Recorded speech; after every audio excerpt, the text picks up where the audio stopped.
Salut à tous, on se retrouve pour une vidéo pour un tuto en fait sur le logiciel Macrium Reflect qui permet notamment de créer des images système, donc des sauvegardes système.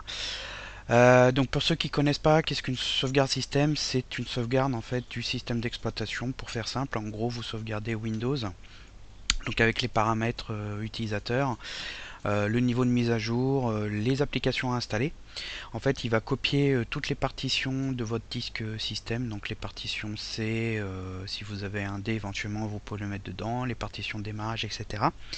Et le gros avantage, c'est que si vous avez Windows qui est planté, par exemple suite à une mise à jour ou autre, et vous pouvez restaurer cette image et vous allez retrouver Windows exactement tel qu'il était au moment de cette sauvegarde, ce qui permet de gagner beaucoup de temps par rapport à une réinstallation à partir d'un support d'installation où derrière vous devez faire les mises à jour, reconfigurer Windows avec le fond d'écran comme vous le voulez et éventuellement réinstaller vos applications et notamment les jeux, ça peut être très long. Alors ici on va voir comment donc sauvegarder le disque système. À noter que si vous avez un second disque où vous avez par exemple vos jeux d'installer qui prennent généralement pas mal de place, sachez que si vous restaurez donc le disque 0, le disque système, vous n'avez pas besoin de réinstaller vos jeux sur l'autre disque parce que Windows, au moment où vous avez fait votre sauvegarde, il sait que ces jeux sont installés sur ce second disque et quand vous allez restaurer, il va les retrouver sans souci. Donc vous n'êtes pas obligé de les inclure dans la sauvegarde parce que ça prend pas mal de place, ça nécessiterait un disque assez volumineux. Ici, là, on va vraiment copier que le disque système. Donc il y a déjà un tuto comme d'hab sur le site et puis c'est une vidéo illustrative. Alors pourquoi Macrium Reflect? Parce qu'il est vraiment très fiable. J'ai essayé pas mal de logiciels, il y en a beaucoup de sauvegarde et image disque. Et c'est un des plus efficaces. Alors par contre il est très geek au niveau de la présentation. L'installation est un peu bizarre. En fait il y a un... Je vais pas vous montrer là, mais en gros vous téléchargez un espèce d'installeur, un agent, et vous devez cliquer sur download, il va télécharger l'installeur et après vous pouvez le lancer. Alors ici sur la capture, donc c'est un ancien tuto, il fait 500 MB, là je l'ai réinstallé sur la machine virtuelle, maintenant il est passé à 800 MB. Donc c'est assez volumineux il y a une version gratuite qui est limitée et une version d'essai de 30 jours. Donc voici la machine virtuelle. Donc dessus, je vais vous montrer la gestion des disques. Il y a déjà Macrium qui est installé. Je vais pas vous montrer l'installation parce que ça serait long. Donc il y a ce disque 0 avec un C. Et vous avez le disque E qui sera le disque de destination qui va comporter la sauvegarde et l'image système. Donc on retrouve ces disques dans l'explorateur de fichiers, logique. Donc là on a le C et là on a le E qui est sur l'autre disque. Donc on va lancer Macrium. Donc il se présente comme ça. Ici vous avez la possibilité de... Alors il est en anglais. Vous avez, je pense pas d'ailleurs que... j'ai pas regardé, mais a priori il n'y a pas de bouton option ou préférence ou autre pour changer la langue. Donc ici vous avez un onglet Create Backup qui permet de créer votre sauvegarde. Ici vous avez la liste des sauvegardes qui ont été faites et vous pouvez en supprimer. Donc moi j'avais fait un essai et ici vous avez les sauvegardes planifiées. L'application gère les différentiels, les sauvegardes différentielles. Pour rappel, ce sont alors de mémoire, les fichiers modifiés et ajoutés. Donc le gros avantage, c'est que ça permet de mettre à jour votre image système sans vous devoir refaire une sauvegarde complète qui est assez longue. Pour suivre les modifications système, parce que Windows il évolue dans le temps, vous installez des mises à jour, et éventuellement vous pouvez installer des nouvelles applications, et ces sauvegardes incrémentales permettent de prendre en compte ces changements. Alors au bout d'un moment, quand ça s'accumule, ça fait que la restauration est beaucoup plus longue, donc il faut refaire une sauvegarde complète. Par exemple, vous pouvez en faire une tous les 6 mois pour repartir sur une sauvegarde qui prend en compte tout avec tout dedans. Et à noter enfin que le logiciel il permet de faire aussi des copies de disques, des clones de disques qu'on verra pas ici, mais vous pouvez aussi transférer un HDD vers un SSD. Donc ici nous on va prendre image disque. Donc la source, bah, c'est le disque 1 en fait qui est le disque 0. Hein.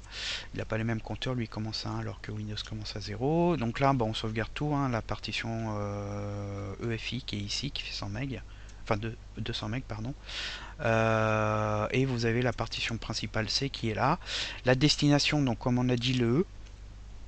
Et après on peut s'amuser à changer le nom du fichier de destination et aussi on peut le mettre dans un sous-dossier. J'ai un dossier backup, je pense, voilà. On peut le mettre dedans. Et ici vous avez des options avancées. Donc au niveau des options avancées, vous pouvez régler la compression du fichier image, donc qui est en médium, en moyen par défaut. Il y a pas de compression, mais là ça va prendre beaucoup de place. Et vous avez haute.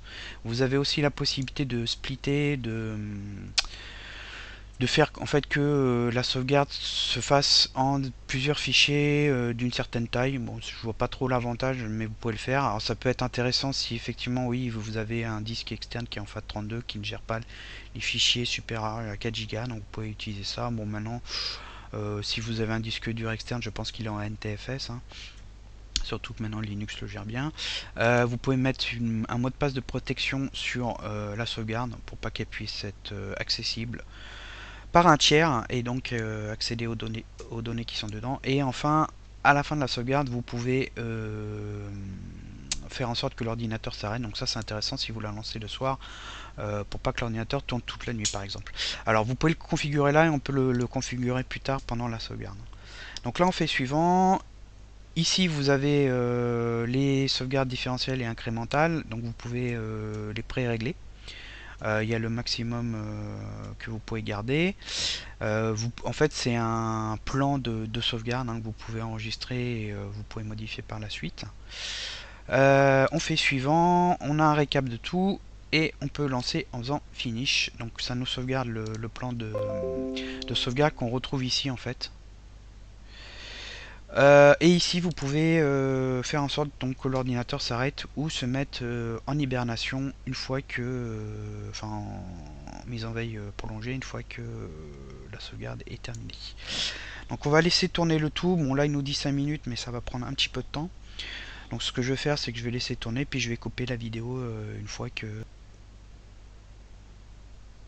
Ok, donc là il reste une dizaine de secondes, on va laisser tourner. Donc du coup on va se retrouver sur le E dans le dossier backup avec la sauvegarde qui va se présenter avec un fichier d'une quinzaine de gigas. Hein. Donc ce fichier, la taille, elle dépend du volume de données à sauvegarder qui compose donc votre partition C. Donc là il nous met qu'un message, enfin que l'image a été faite avec succès. On peut fermer ça. Donc comme je vous ai dit dans E backup, on a un fichier d'une quinzaine de gigas hein, qui se présente avec un numéro. C'est le numéro de la sauvegarde par rapport aux incrémentales, etc.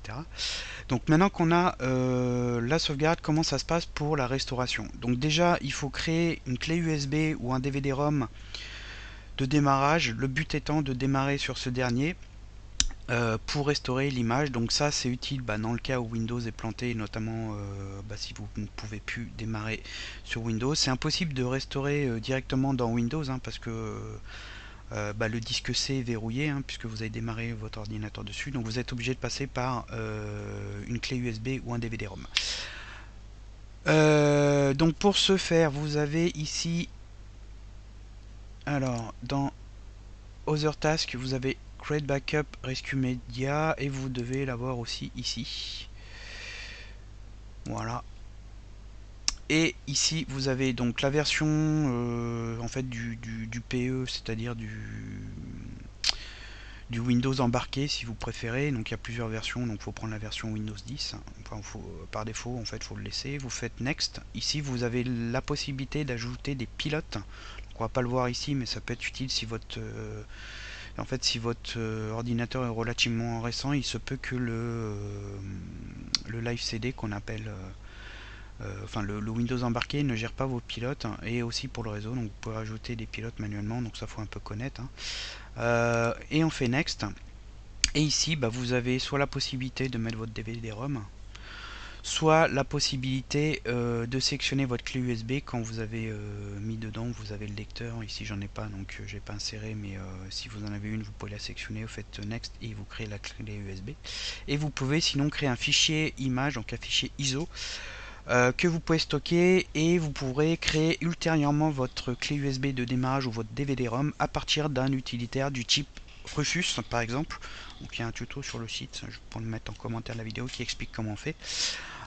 Donc je vais pas vous montrer parce que va y avoir encore la copie, donc ça va être long, mais en gros en faisant Next, après vous le laissez faire et il va vous créer votre DVD-ROM ou votre clé USB d'installation. Donc là tout est prêt pour la restauration. Avant, ce que je vais faire, je vais couper la vidéo et je vais casser le Windows. Je vais faire en sorte en fait qu'il ne démarre plus pour bien vous montrer que la restauration va rendre à nouveau un Windows fonctionnel. Donc je vais couper la vidéo et je reviens sur un écran où vous avez le Windows qui se plante au démarrage. Ok, donc de retour, et là normalement j'ai tout pété, donc la machine virtuelle, l'ordinateur redémarre, il va tenter de démarrer sur Windows et on devra avoir un écran bleu de récupération avec un code erreur de démarrage, et le Windows est normalement planté.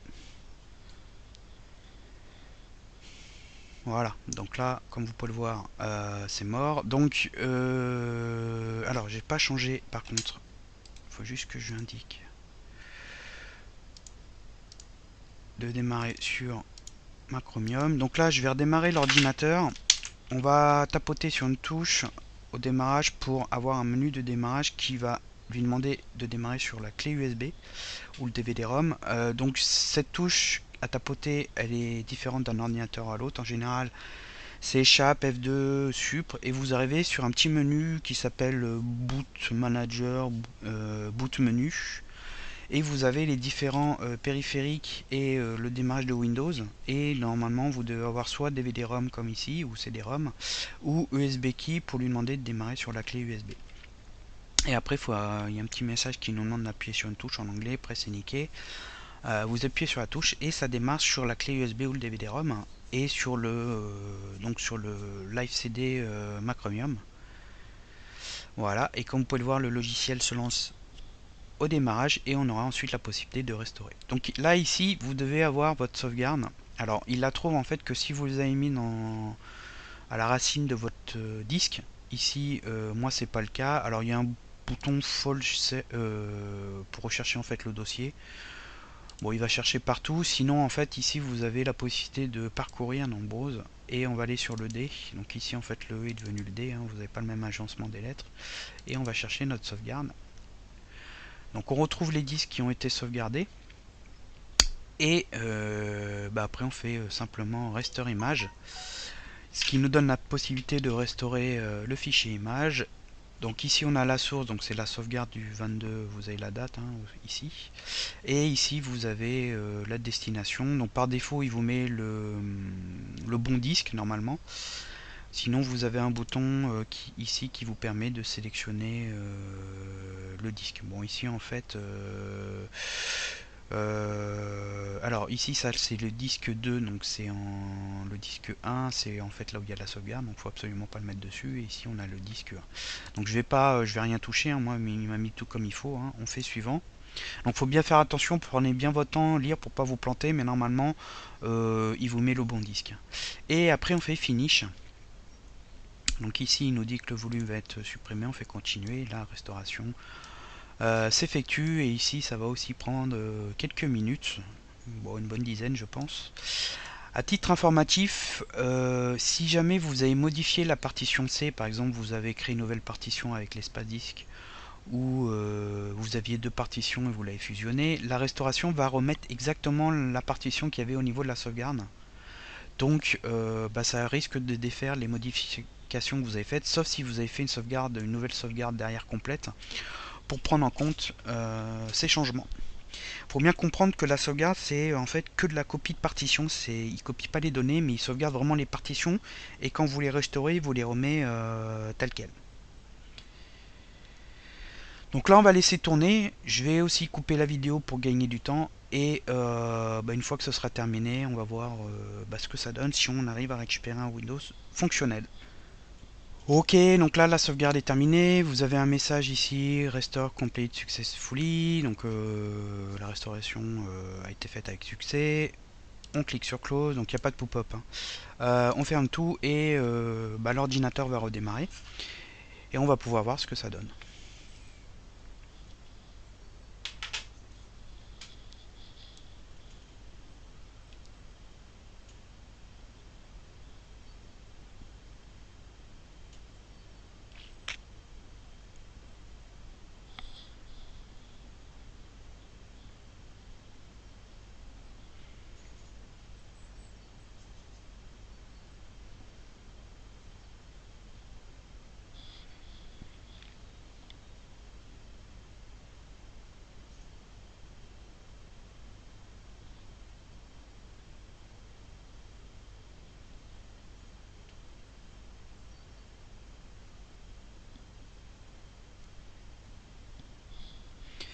Donc déjà là, comme vous pouvez le voir, on n'a plus de message d'erreur et on va bientôt arriver sur la page des mots de passe où il va nous demander donc le mot de passe utilisateur et normalement le bureau de Windows devrait se mettre à charger sans problème. Alors le démarrage après la restauration est un peu plus long que la normale,